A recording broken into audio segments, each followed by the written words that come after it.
बिस्मिल्लाहिर्रहमानिर्रहीम अस्सलामुअलैकुम रहमतुल्लाह। पाकिस्तान की पूरी तारीख को आप उठा के देख लें, जब भी आवाम सड़कों पर निकली है हुकूमत का ख़ात्मा हुआ है और ये हुकूमत के लिए अब ख़तरे की घंटी बज गई है। इस हुकूमत के ख़िलाफ़, शहबाज शरीफ के ख़िलाफ़, शरीफ ख़ानदान के ख़िलाफ़, जरदारी ख़ानदान के ख़िलाफ़ आवाम सड़कों पर आ गई है और PTI बतौर जमात बाहर बैठ के कुछ नहीं कर रही। बतौर जमात तो इनका ये फ़र्ज़ बनता था, इनकी ये ज़िम्मेदारी थी कि ये जमात इस्लामी के साथ बैठते, बात करते, मुलाक़ात करते, उनके साथ इत्तेहाद बनाते और इत्तेहाद बनाते साथ ही इस हुकूमत के ऊपर चढ़ दौड़ते और इस हुकूमत का ख़ात्मा कर देते। इमरान ख़ान तो आपको पता है कि ये धरना, लॉन्ग मार्च वगैरह के तो बड़ा एक्सपर्ट आदमी है, लेकिन इमरान ख़ान को इसी वजह से इन्होंने जेल में रखा हुआ है ताकि इमरान ख़ान पब्लिक को बाहर ना निकाल सके। वरना जो आजकल के हालात हैं, महंगाई की वजह से, बेरोज़गारी की वजह से, मुल्क के अंदर जो सिचुएशन बन चुकी है, मुल्क के अंदर जो इस वक्त पैनिक है, मुल्क के अंदर जो इस वक्त अफरा तफरी है, मुल्क के अंदर जो इस वक्त महंगाई, बेरोज़गारी है, उसके बाद तो आवाम के पास कोई ऑप्शन नहीं।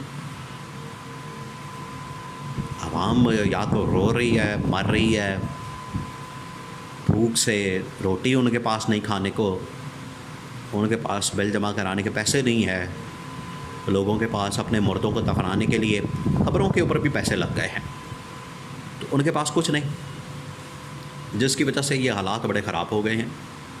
और आवाम जब भी सड़कों पर आती है तो ये इस चीज़ का इंडिकेशन होती है कि अब हुकूमत जाने वाली है। अब आलमी सतह से भी बहुत खौफनाक किस्म के मैसेजेस आए हैं।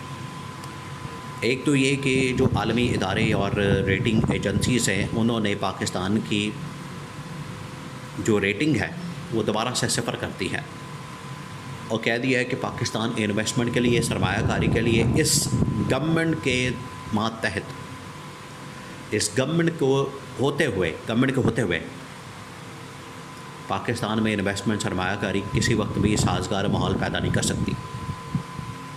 और इन्हीं रिपोर्ट्स को मद्देनज़र रखते हुए देखिए, जब इस तरह की रिपोर्ट्स निकलती हैं तो ये रिपोर्ट सबसे पहले आलमी सरबराहान के पास, डिप्लोमेटिक सर्कल्स के अंदर बाहर आ जाती है, उनके पास आ जाती है, लीक हो जाती है।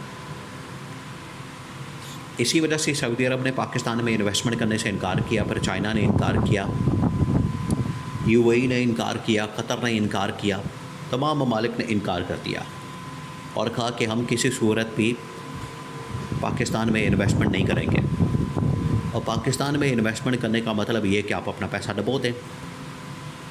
जनरल आसिम ने जितनी मेहनत की, जितनी कोशिश की, जितनी एफ़र्ट की, मुलाकातों से लेकर कारोबारी लोगों के साथ मुलाकातें, SIFC और बाकी तमाम चीज़ें, उस सारी मेहनत के ऊपर पानी फेर दिया है इस शहबाज शरीफ नाअहल और निकम्मे और करप्ट वज़ीर आज़म ने। उसने पकड़ के तो सब हर चीज़ का पट्टा बिठा दिया। पट्टा बिठाने में तो माहिर हैं ये लोग। मुल्क का पट्टा बिठाना हो, अवाम का पट्टा बिठाना हो, लोगों का पट्टा बिठाना हो, उसके अंदर तो ये माहिर हैं। लेकिन अपनी दौलत बनानी हो, जायदादें बनानी हो, लंदन के फ़्लैट्स बनाने हो, मिलें बनानी हो, उसके अंदर तो ये बड़े माहिर हैं। वो कर लेंगे, लेकिन मुल्क का पट्टा बिठा देंगे। अब ये IPPs के चक्कर में ही इन्होंने सिर्फ अपनी 7 नस्लें सीधी कर ली हैं। 7 नस्लों तक इनकी अगर औलादें वेले बैठकर लंदन के अंदर, न्यूयॉर्क के अंदर, किसी भी मुल्क में जायदादें लें, गाड़ियाँ लें, इक़्तिदार में रहें, उनके पास पैसा नहीं ख़त्म होने वाला। 7 या 700 नस्लें भी, इतना पैसा इन लोगों ने IPPs की मद में इकट्ठा कर लिया।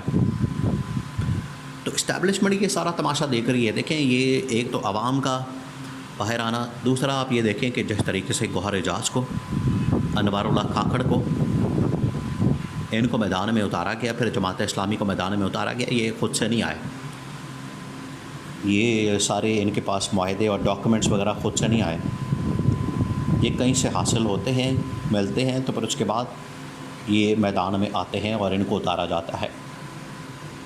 तो इनको मैदान में उतारा गया बाकायदा तौर पर, और उसके पीछे एक ही ताकत होती है।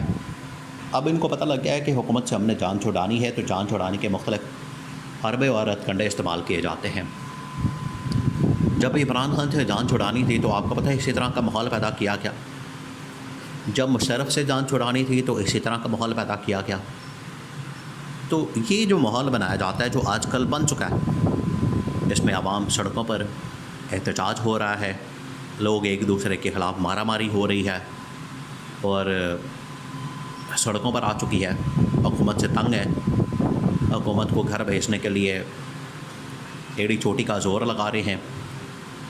वो अब चाहते हैं कि किसी तरह से हुकूमत की छुट्टी कराई जाए। तो इसमें फिर इस्टेब्लिशमेंट का रोल बढ़ जाता है। ये जो गौहर एजाज को ये देखें, ये सारे इस्टेब्लिशमेंट के बड़े ख़ास आदमी हैं। मुस्तफ़ा कमाल, फैसल वाडा, मोहसिन नकवी, फाइनेंस मिनिस्टर मोहम्मद औरंगज़ेब, अनवारुल्लाह काकड़, गौहर एजाज, ये वो तमाम लोग हैं जो कि इस्टेब्लिशमेंट की जानिब से उतारे जाते हैं और इस्टेब्लिशमेंट इनको मैदान में उतारती है। तो जब इनको मैदान में उतारा गया तो आप समझ लें कि इस हुकूमत के तो दिन पूरे हो चुके हैं। जब मुशर्रफ के आखिरी दिनों में लॉन्ग मार्च, धरने, वकला का मार्च, ये तमाम चीज़ें शुरू की गई तो उस वक्त इस्टेब्लिशमेंट मुशर्रफ से जान छुड़ाना चाहती थी। हालांकि मुशर्रफ इतना ताकतवर था लेकिन अंदर से इस्टेब्लिशमेंट उसके ख़िलाफ़ हो चुकी थी। तो जब इस तरह के हालात बन जाते हैं तो आखिरकार ये इस तरह की तहरीकें, इस तरह के एहतजाज, लॉन्ग मार्च शुरू हो जाते हैं।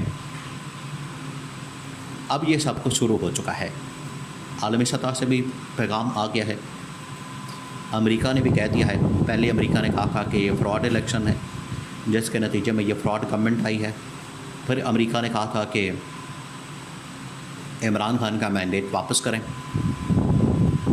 तो ये अब तमाम चीज़ें आगे बढ़ रही हैं और मामला बंद गली के अंदर चले गए हैं। अब आखिरी पैगाम आना, बिल्कुल आखिरी पैगाम, जिसमें कहा जाएगा कि इस हुकूमत की छुट्टी कराने की फ़ैसला हो गया है, छुट्टी कराने की तैयारियां मुकम्मल हो चुकी हैं और फिर इसको एक धक्का लगाया जाएगा। सिर्फ एक धक्का लगा के इस हुकूमत की छुट्टी हो जानी।